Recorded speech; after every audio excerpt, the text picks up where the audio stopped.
1965, a bold initiative was launched in Scotland's Highlands and Islands.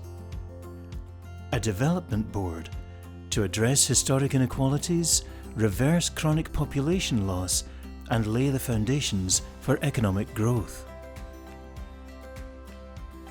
This was a new idea for the time, an idea rooted in the belief that communities could thrive, businesses flourish, and the economy diversify and grow. The Highlands and Islands back in the 60s were perceived as extremely remote, very peripheral, almost as an afterthought in terms of the UK. But I think the establishment of the Highlands and Islands Development Board started to bring it onto the map. There was no the Keswick Bridge, the Dornoch Bridge, the Ballachulish Bridge. All these things were just ideas at the time. Unemployment and selective out-migration were the things that undermined community activity and community strength. The community leaders would say, we've got to do something about this, and at least we have one agency, HIDB, who can help us with this. The Highlands and Islands Development Board came armed with a dual remit of economic and social development to reverse more than a century of regional decline. 60 years on, the board's successor, Highlands and Islands Enterprise, or HIE, remains true to these founding principles in a very different economic landscape. For many years, the conventional wisdom said young people had to leave the Highlands and Islands to access higher education. Now, we have a thriving universities sector, not only helping to retain population, but attracting new residents as well.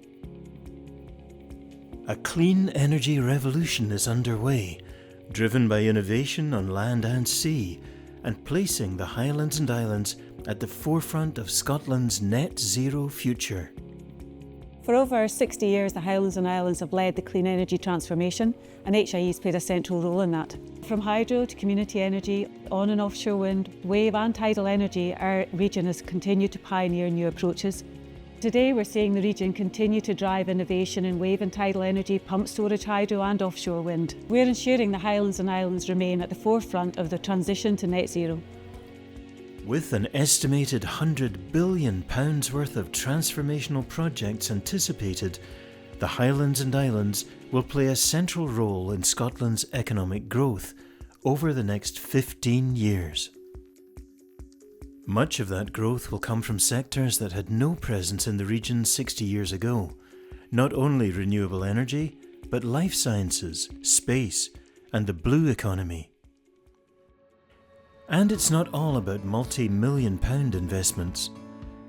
Innovation is also transforming our tourism and food and drink sectors, which enjoy an enviable global reputation.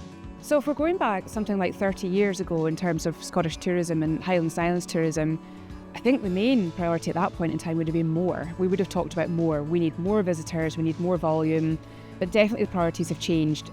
More and volume is not always good, so it's much more about taking a careful, considered and managed approach to tourism, ensuring that our locals are engaged in decision making, ensuring that our communities benefit from the visitors that come to these destinations. At the heart of HIE's mission is community, empowering local groups to own land and property, lead enterprises, and improve the lives of present and future generations.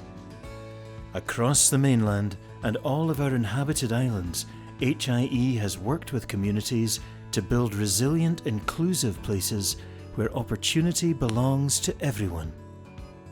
The North Harris estate had been offered for sale, and the community organised a meeting at short notice to see if there was anything that they could do to basically become the new owners. And then there was a bit of a silence, and then at the back of the hall a gentleman stood up and basically said, if not us, who? And who is better to own and manage the land than the people that live and work on it? He went into his wallet and took out a fiver, and he held it aloft and said, this is the start of the buyout campaign to purchase the estate. And about 12 months later, the community had bought the estate. And what I've learnt from that is absolutely never to underestimate the power of community. HIE led the rollout of broadband infrastructure as a lifeline for rural and island communities and a key enabler of 21st century businesses, wherever they may be located.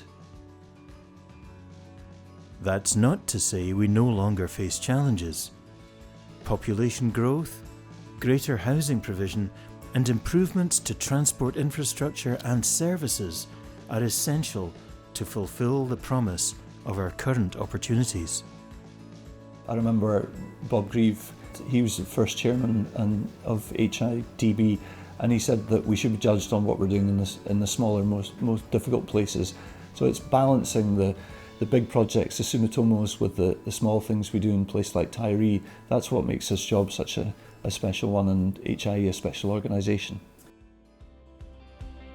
Today, the Highlands and Islands stand on the threshold of an exciting new era, with HIE's strategy built on people, place, planet, and prosperity.